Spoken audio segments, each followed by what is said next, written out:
So welcome to our first November seminar from Elder Move Alliance. This one is, what is the best time of the year to sell a home? And so I'm going to get started with that, and then we're going to talk to Desiree about technical issues having to do with mortgages and why this is such a great time to sell, because mortgages are amazing right now. And I'm sure she'll talk some about buying with a reverse mortgage, which is a brilliant idea. So I am going to share my screen.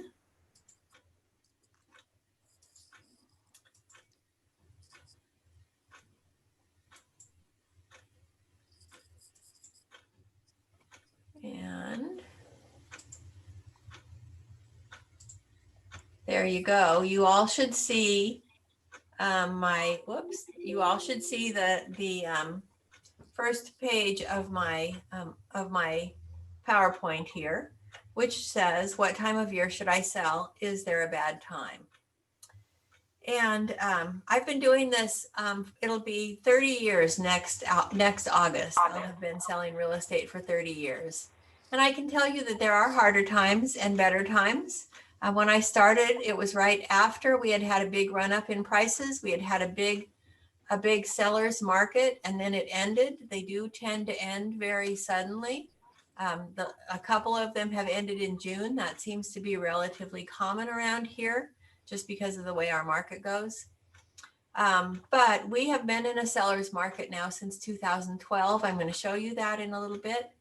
And really, I don't believe that there is a bad time to sell. You can always sell real estate. There are times when you're going to make a little more money than other times, and we'll talk about that.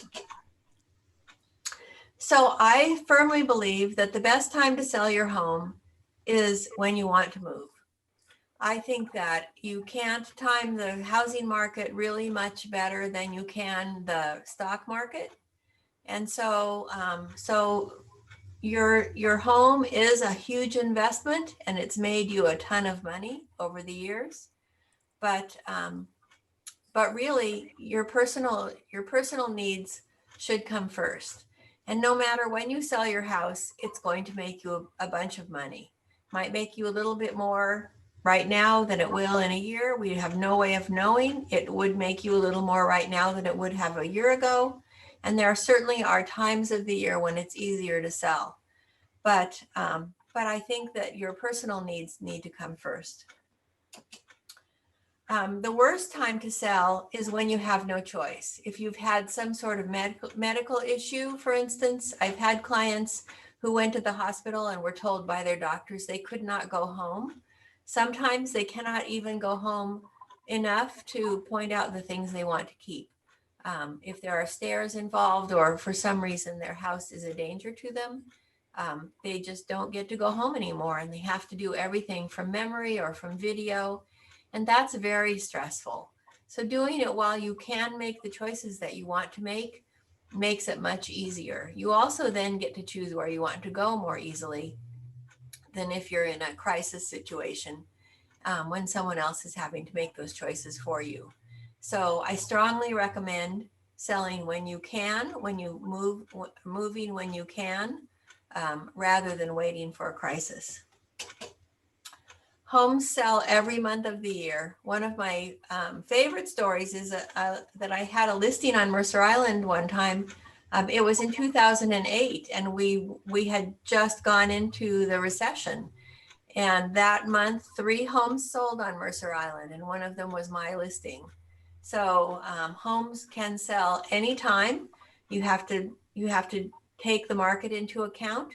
You have to show the houses off well if you're trying to get the most out of them. Fixers always sell well, but homes do sell every month of every single year, even during that great recession that we had.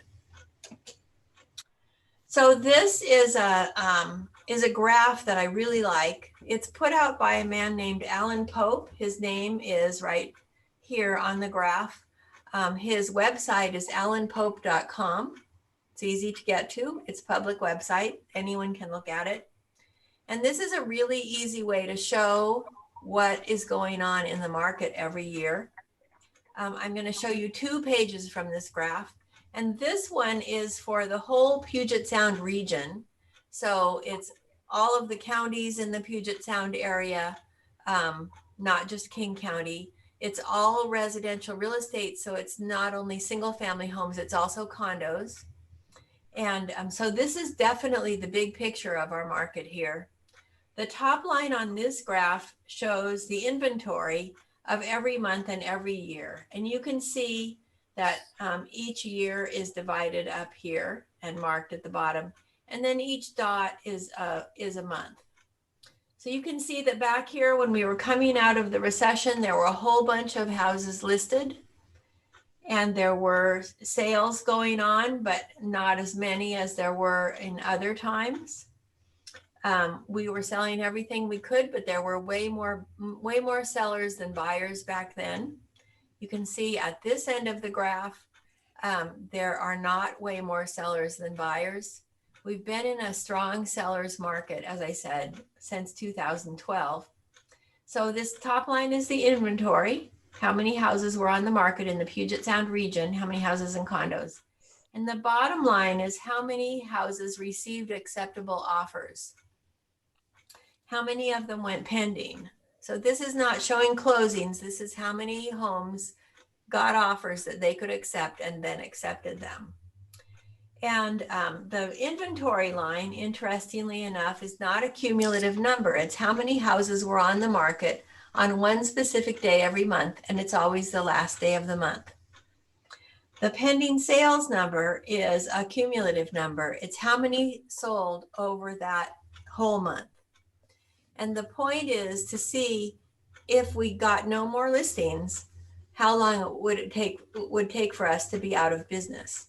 Now, in a balanced market, if we have about 3 or 4 months houses on the market, we're in a fairly balanced market. Some people say a six months on the market, 6 months listings on the market at one time is a balanced market.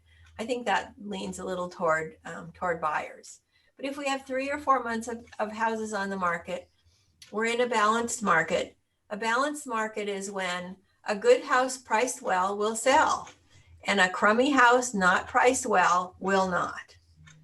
In a seller's market, more houses are going to sell. It doesn't have to be priced as well. It doesn't have to look as good. It may sell anyway. In a strong seller's market like we've been in for the last few years, everything sells. Even if it comes on too high, you figure that out right away because it didn't sell and everything else is. And so you adjust the price and then it sells right away. And pretty much everything is selling.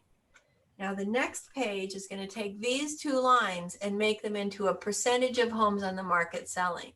And you'll be able to really clearly see how our market goes. So here we are in 2011, still coming out of the recession. We thought 2012 was just a banner year because houses were selling. And you can see that in 2012, the sales started off strong right at the beginning of the year, and then they kind of tapered off. Usually in September or October, we get a little bounce, and we did that year. But in that year, we were selling around 30% of the houses on the market. So we were at that point where we had about 3 months of houses on the market. But then starting in 2013, you can see we went into an even stronger seller's market. And in January and February, more houses sold each month. We were feeling the market pick up. You can feel that difference. We actually sold almost half the houses on the market in March, and then it kind of tapered off for the rest of the year. It was a good, strong year. We had no idea what was coming. In 2014, we had kind of a similar year where we could feel the market picking up toward the beginning of the year, and then we could feel it kind of tapering off, but plenty of houses were selling. In 2015, we thought things went crazy. 1 month, we sold 2/3 of the houses on the market in 1 month. That was in March. You can see at the beginning of the year, you could feel the market picking up the beginning of the year again, and then it started to taper off. And that's kind of what a normal year looks like in our market. We have not been in normal years since then. 2016, we sold 80% of homes on the market in March. And then again, you can see the market kind of tapered off. 2000, and this, as you'll recall, this is the whole Puget Sound area. So this is Snohomish County and Pierce County and whatever the county is, North Jefferson County and Island County and Thurston County. And so it's the whole region. And so our markets in King County would look even stronger every single one of these years. But in 2017, we sold almost 100% of the houses on the market in March, which was insane. And the whole year, the worst month we had was 60% of homes on the market. So 2/3 of the homes on the market, our worst month of that year. In 2018, in March, we sold 109% of the homes on the market. The worst month we had was 43%. And we thought that we were kind of leveling out and getting to be more normal. In 2019, we sold, again, the most houses at the beginning of the year. And I think that's 80.9% was our best month. In King County, we were selling over 100% of the houses on the market. And in 2020, we sold 102% of the houses in March. We've been over 100% for much of the year. In King County, we've been over 100% every single month. The worst month we had for the Puget Sound region was 64% of the houses on the market in April. But it's been a really strong year, the whole year. Now, as you can see, our markets are really strong in what we consider spring. And you have to realize that when a real estate person says the spring market, that real estate person is talking about January, February, March, and April and May. That's our spring. So it starts a little earlier than most people's springs do. I don't know what year I'm going to sell my house, but I know it's coming on the market February 1st. And you can see in this graph why. In the early parts of the year, what normally happens is buyers and sellers all say toward the end of the year before, they all say, next year I'm going to move. Next year I'm going to get my house going and I'm going to sell my house. Buyers say, next year I'm going to buy a house. Now buyers, all they have to do, if they're renting something and they're ready to buy, all they have to do on January 2nd is start looking at houses. They're ready to go. And houses sell right off the bat. Sellers, when they're getting through Thanksgiving and Christmas or Hanukkah or whatever, when they're saying, next year I'm going to move, they're saying on January 2nd, I might clean out the junk drawer in my kitchen. And I might think about in February painting my bathroom. And then I might clean up the yard, that maybe the middle of February. So it takes a few months for sellers to catch up to this big beginning of the year thing. If you are ready to go early in the year, then you are ready to capture this crazy time when there's more buyers than sellers early in the year.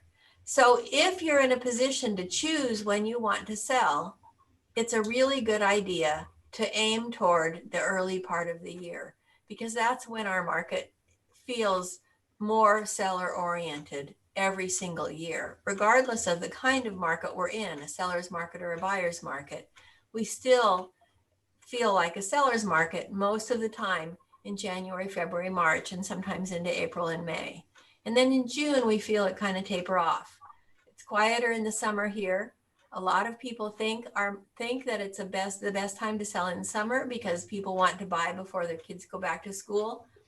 That's true in some parts of the country. It's not true here. In the summer here, when the sun comes out, everyone has better things to do than think about real estate. We all want to be out enjoying the summer. I think we're kind of like Scandinavia that way. Are there any questions so far? I have a question, Mindy. If you have a view and a view home, and so that's a big selling point, and on a day like today, you can't see anything. Right. and that would be probably true in February and March. Does that make a difference if it's a type of home, or is that irrelevant? So I think you have a view year round, Sue, first of all. Not today. Well, still, but you can probably see some things. And in the spring, when it's cooler, your view of the mountains is probably way better than it is in the summer when it's much hazier. So I had a listing in Woodridge that had a great view, not as good as yours. And I brought it on. I think they were ready to go in July or August.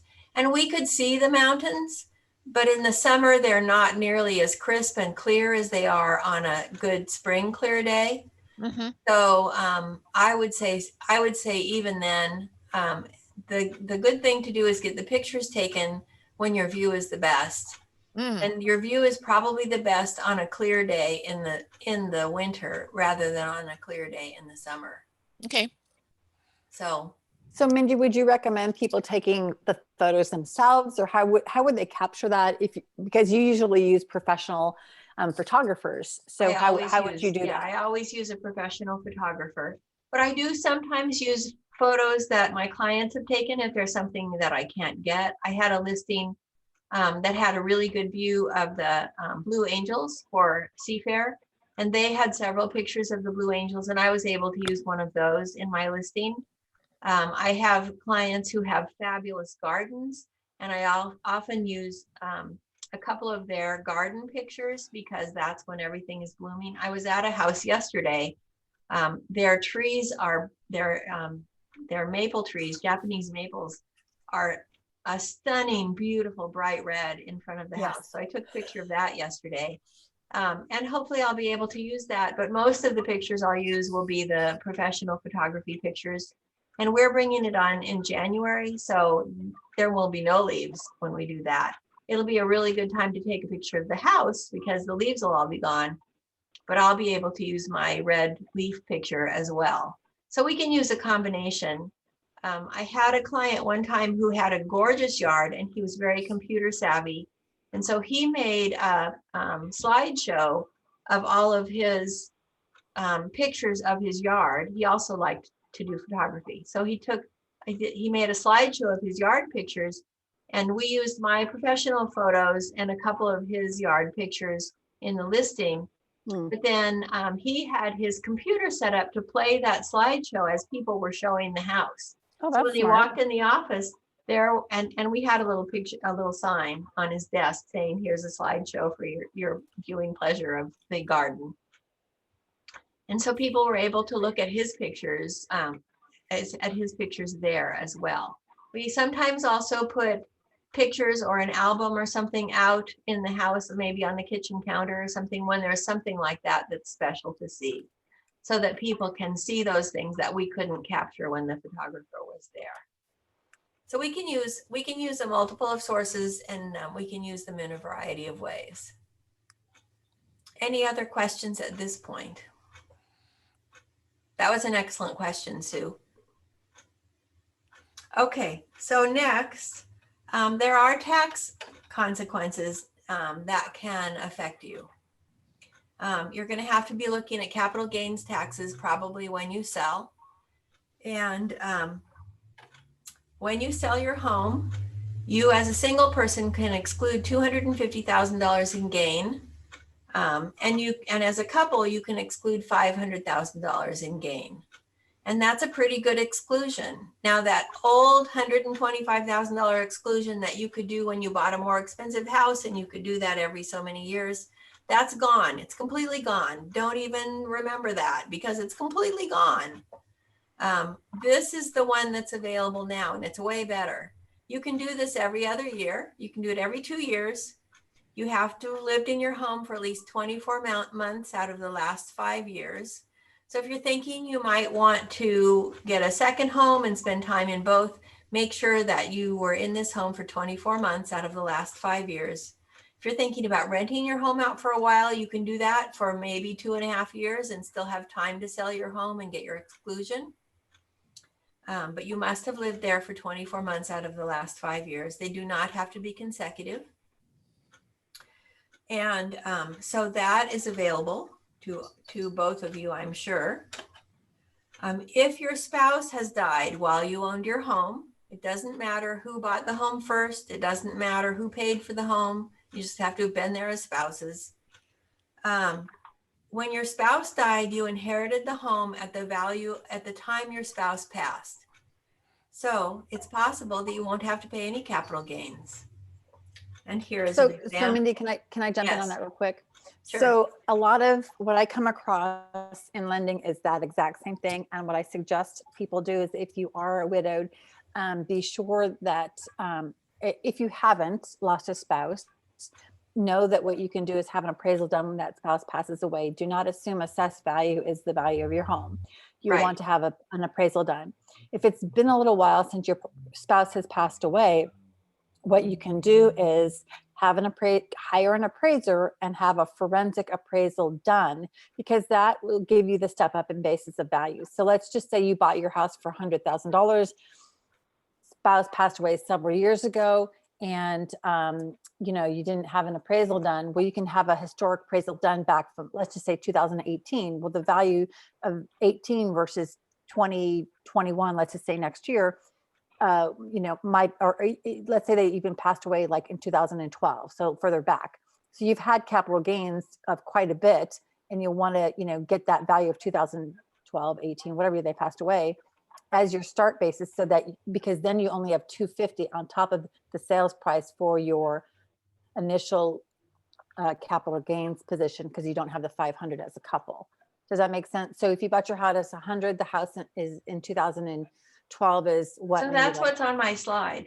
So how about if I go over my slide? I'm sorry. Go over your slide. Sorry. So I have an example here.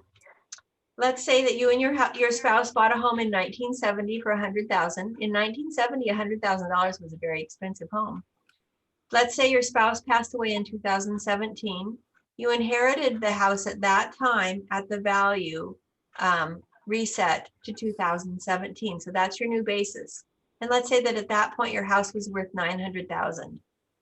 So let's say that you sell in 2020 or 2021 for $1,150,000. You as a single person get your $250,000 capital gains exemption. So you pay no capital gains taxes on your $1,050,000 gain. Now, there are other things you can add into your basis. You can add in all the costs of selling. So for instance, hiring me, you get to add that in. You get to add in your escrow and your excise tax and your title costs, all of those. And then anything that you do immediately before selling to get the house ready, you get to add into your basis as well. So you probably could sell this same house for 1.2 and still not pay any capital gains, or even a little more. So, Mindy? Yes, John. Yeah. When you make improvements, if you've had a home for many years, you maybe made quite a few improvements, and do you have to have all those receipts to show to the IRS that you've increased the base, or how sticky are they about demanding to see proof that what you've done? Well, you only have to have any receipts if you're audited. And the chances of that are not that great. But if you're audited, yes, I'm sure they would want to see all your receipts for the work that you've done. Okay, and I would just say, you obviously want to check with your CPA and tax preparer. Right. But that's probably what they would say is why you would want to have your receipts in case you're audited. Right. Because neither one of us are CPAs or tax advisors. Right. So this is just a theoretical example of what, is understood in the industry as current. Right. I did look it up on the IRS to make sure that everything I typed here was correct. But yes, that's correct. We are not CPAs, and we really are not supposed to be giving tax advice. So all of this you need to talk to a CPA first. I'll also say that I actually have done those not appraisals, but market price opinions for past years, and CPAs have been fine with those. So you don't necessarily have to pay an appraiser, although it's not a bad idea. And that is the end of my my talk. Do you have any other questions before we move on to Desiree? I just want to be clear, this is Sue, about the forensic appraisal that I never heard about. Mindy, you did an appraisal when my husband died in So I 2000, did a market price or opinion. market price in 2016. So that's what I'm going on. And I have had CPAs accept those. So talk to your CPA and make sure that that's something acceptable to them, but other CPAs have been happy with those. But is it a forensic appraisal in additional later appraisal where the price might be higher, or is that just done if you didn't do the other? She's talking about figuring out a price opinion at the time that Alan died. Yeah, okay. Yes, Same thing. exactly. And an appraiser could do that as well. If it's way far back, it would be harder to find that information, but Alan died not that long ago, so I was able to look it all up for you at the time. Mm-hmm. Mm-hmm. Yep. All Great right, question. so next is Desiree. Here is Desiree. The screen is yours. Thank you. Good morning, everybody. I'm Desiree with Fairway Independent Mortgage. I'm a residential lender and had been in the industry for 30 years, same as Mindy, in real estate. I can talk to you about all sorts of options of residential lending. And in terms of, is now a good time to sell? It is, let's just look at the view from the perspective of your potential buyer. And with our home prices being where they are at right now, we are looking at some great qualifying aspects for clients. What that means is the buyers have more buying power because rates are right around the 3%, 3.8% rate, depends upon the program, loan structure, et cetera, et cetera. So 3% buys you on the mortgage, allows you to buy a larger, bigger house, more expensive house than at 4% or 4.8%, which was where we were at almost a year ago. So it's really advantageous to do that. Are you? And we thought those were crazy rates. Those were great rates as well. So that's, that's the advantage. I guess the question is where are you at with thinking about buying? Because if you are looking to, selling, because if you're looking to sell, are you looking to sell to buy something smaller for yourself, a smaller footprint, a little condo, or are you looking to go to a facility or move in with family? Either one of you. Sue? Well, if I sold, and it depends on health, of course, I would probably prefer to go to a condo. The retirement places I've looked at are like 3 times what it costs me to live in a house. And you put down a lot of money, you'll never get back. Maybe $1 million you'll never get back, depending on, or you'll get a percentage back. But so you're not what I understand, of Emerald Heights anymore? Pardon me? You're not thinking of Emerald Heights anymore? I pulled back the 98,000 or whatever I put in for a 10% on the traditional because they haven't even started building the building. Right. It didn't make sense to tie up that money any more years. So a condo seems to me like I'd feel more, maybe a view condo, more like I went to a good place for my lifestyle. But what I understand is that during the last year or last few years, houses have increased in price way more than condos. Why is that, if that's true? They typically always do. And I mean, Mindy can speak to it more. So Mindy. So I think that condos have been an issue through COVID, actually. And I think it's because we're stuck in our homes and people want to be stuck in something larger than something smaller. And also people have realized that they don't have to be as close to work as they thought they did. So condos have been selling much slower. Prices have been going up, but not as quickly. And condos have been harder to sell. That's definitely true. Also, homes in Seattle haven't been selling as well as homes outside of Seattle. And I think it's the same thing. People have realized they don't have to be as close to work. And I think, go ahead. And the turbulence that's been happening in Seattle, I think, has made people nervous too. Some of it, especially on Capitol Hill, I think that's been an issue. But the outlying areas, I don't think have been any more turbulent than anywhere else. And I do think that people have figured out that they can live further away and commute in less often. And hopefully that will continue. But I do think once we're through with COVID, I think people are always going to want to live close to restaurants and close to theater and, close to things to do. And so I think this is a temporary thing, which could Right. mean that now is a really great time to buy a condo because they will catch up. What I've noticed is prices will go up on houses and then they'll go up on condos and then they'll go up on houses and then they'll go up. So they are moving together, just not quite at the same time. Okay, good to know. What about you, John? Are you thinking about selling and going to, live with family or facility or buy a little condo yourself, or just you're more like, this is interesting. I'd like to actually just, hunker down and stay where I'm at. Yeah, well, I think in a year or two, it's possible that we may go into some kind of retirement community. I like, Era Living has a lot of nice places, and I think that's probably what we'll do. So that would be you and your wife? Beg pardon? That would be you Yes, and your wife? yes, yes, Okay. Yeah, that's what I have in mind. Okay, very good, very good. Well, if for example, Sue, there was something you were looking to consider, I don't know what your timeline is. Did you say, and I missed it because John just said a year or two? No, I really love where I live because Okay. of the space and the view. But I mean, I realize that it's a pain in the neck to keep up. Well, And expensive, and you have a high tax, so. But it's, well, I mean, I bought it, I had the house built, I designed it in 1971. So given it's paid off and it has good insulation and all, it's a fraction of what any of the retirement places would be, even with all the upkeep. Right. So having said that, so one of the things that you may or may not be aware of what I can do is, so obviously I can help anybody with a standard forward mortgage on a purchase transaction.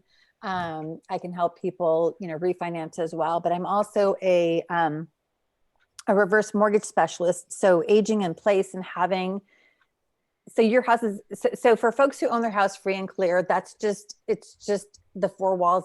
Equity is the air in between it, and you don't have access to it.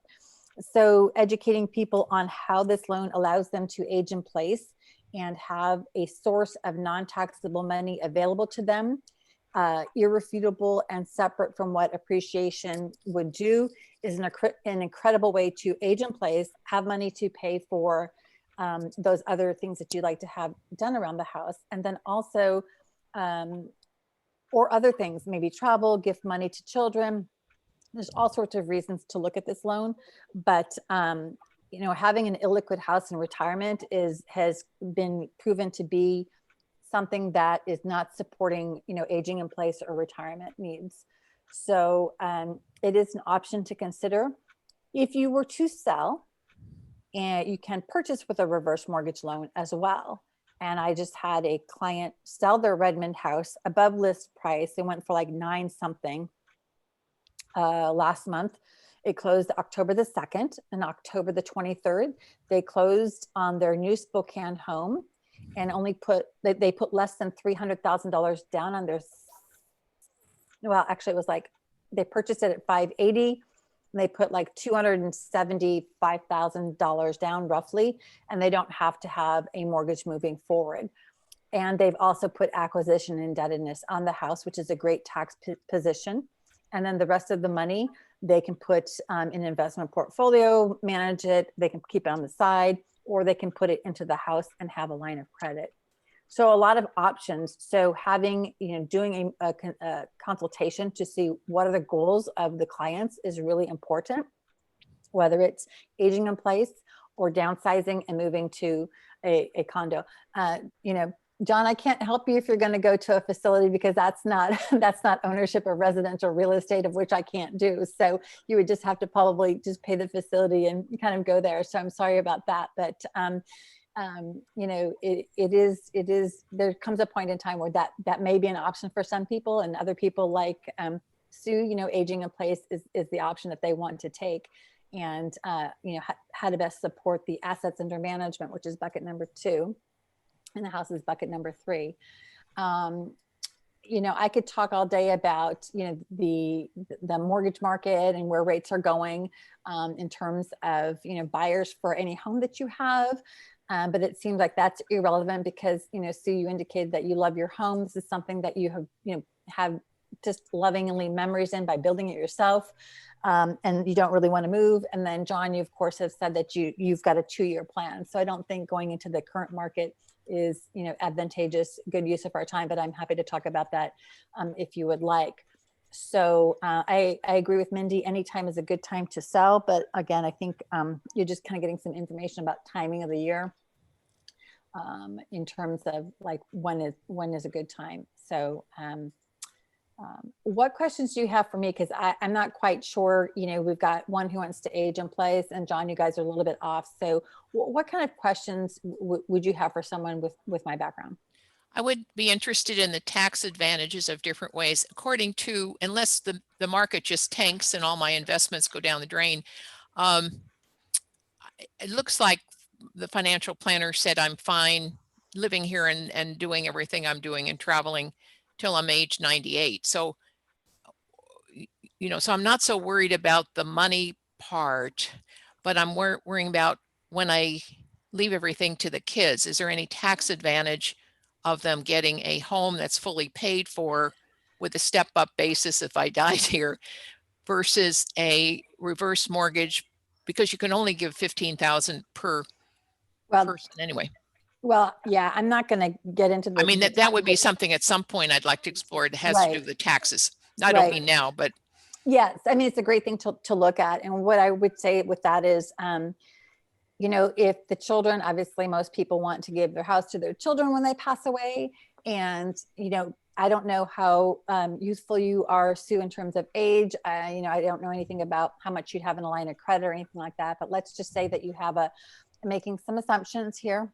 Mm-hmm. Based upon the average age of some of our, you know, seminars, I would say that you would have a line of credit for a house that's paid off free and clear, and probably a good value would be at least 300,000, maybe more.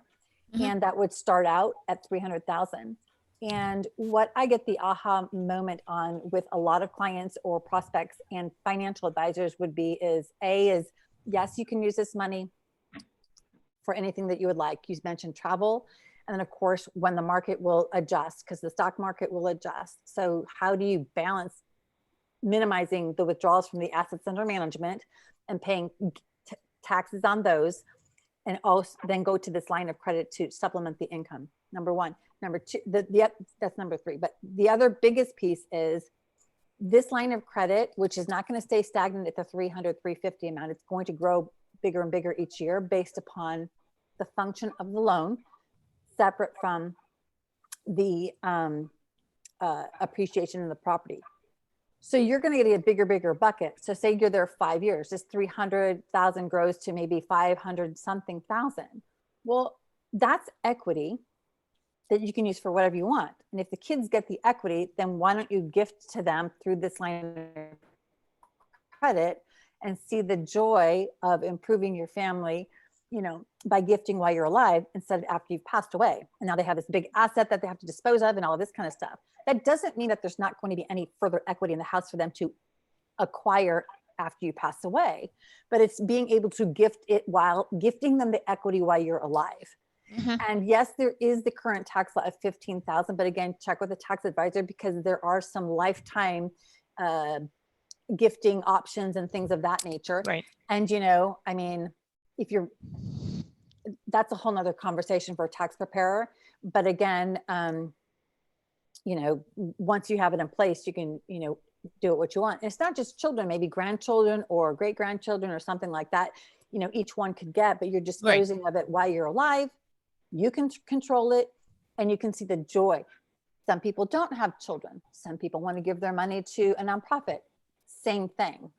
So that is the biggest option that a lot of people are not considering, is how to dispose. And if you have a large net worth, if your assets under management and your net worth is several $1 million or whatever that is, you know, just think about dispersing the estate while you're alive to help minimize any potential estate taxes. I mean, right. I think that's a benefit as well.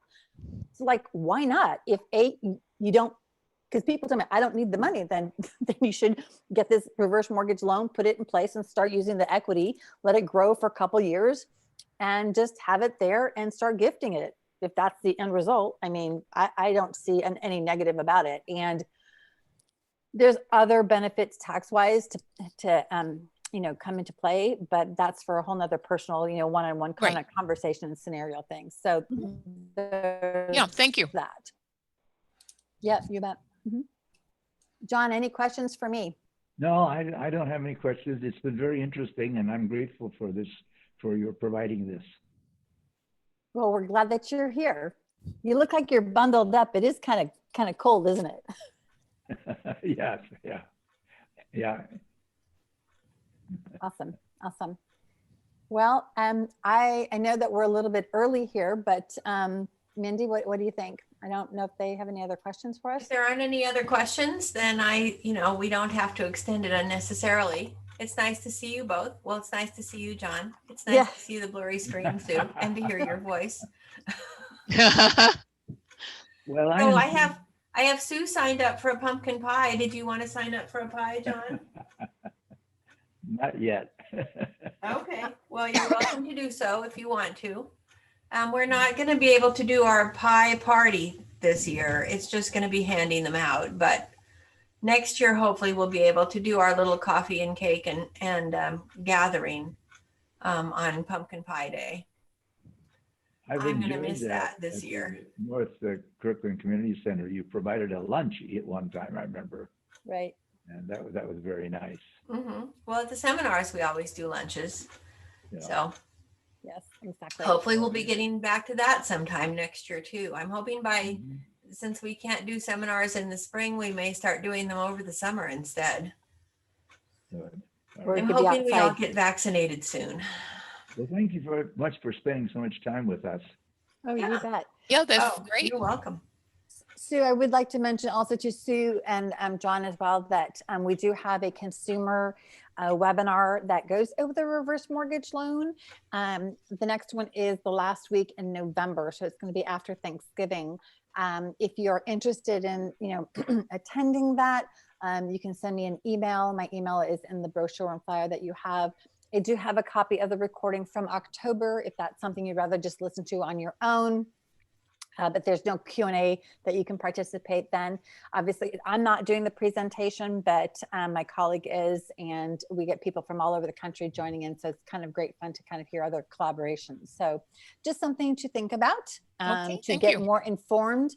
And I would say this lastly is if you are interested in this loan, make sure that you're, if you're letting your fingers do the typing online, that you are cautious about signing up, because if you go to certain places, your phone will start ringing like no tomorrow. As soon as you click enter and your phone will start ringing, and they're very hardcore salespeople. I don't operate that way, but of course you can get advice from anybody that you would like, because that's just how we operate here, just giving you some knowledge, but not really selling our services, but letting you know that we are available. So with that, I think we're good, huh, Mindy? Well, I would like to make sure that you feel invited to our next seminar, which is on Thursday, also at 11. And it is, am I organized enough in my paperwork right now? Our speakers will be Albert and Jerry. Albert is a financial planner, and Jerry is an elder law attorney, and he's also a tax specialist. So if you want to bring your tax questions that you had today to Jerry next on Thursday, you're welcome to do that. And then also, we'd love to see more than two. It's great to see the two of you. I'm thrilled that you're here, but bring your friends. Tell your friends that we're having this great series and invite them to join us as well. Thank you. And then you'll be able to see your friends as well on Zoom. And so it will just be a happier time if we have more people. We'll get more questions, and the questions are sometimes the very best part. You think of things you need to know that we didn't think of telling you. So if we had 5 or 6 or 10 people here and all of you were coming up with questions, we'd all be learning more. So tell your friends that we're having this great series and get them to come online and join us. And hopefully we'll see you both back on Thursday. Sure. Yeah, I plan to be Thank there. you much. Great. All right. Thank you. Well, Bye-bye. thanks very Thank you much to both. both of you. And Have John, a call me when you want to afternoon. sign up for the pie. Okay. Thank you. Bye, everyone. Bye-bye. Happy Election Day. Oh, golly, yeah. Wasn't it nice to not think about it for a little while? It was. Well, I don't know if that was what you wanted me to cover, but it felt like I I had thought to it was figure out where they perfect. were at. Okay. I thought it was perfect. I thought Where you they did were a at. great job. And I think getting them engaged is really important. With the screen sharing, it probably is harder to engage people. So I'm glad you started out with questions. Okay. Yeah. I mean, I had something pulled up. I'm like, I want to figure out where they're at. And Mhm. so, yeah, we I have need a to new remember to do program. that. Yeah. Yeah. So, I mean, I should probably come up with some sort of PowerPoint for that, but I think you have to know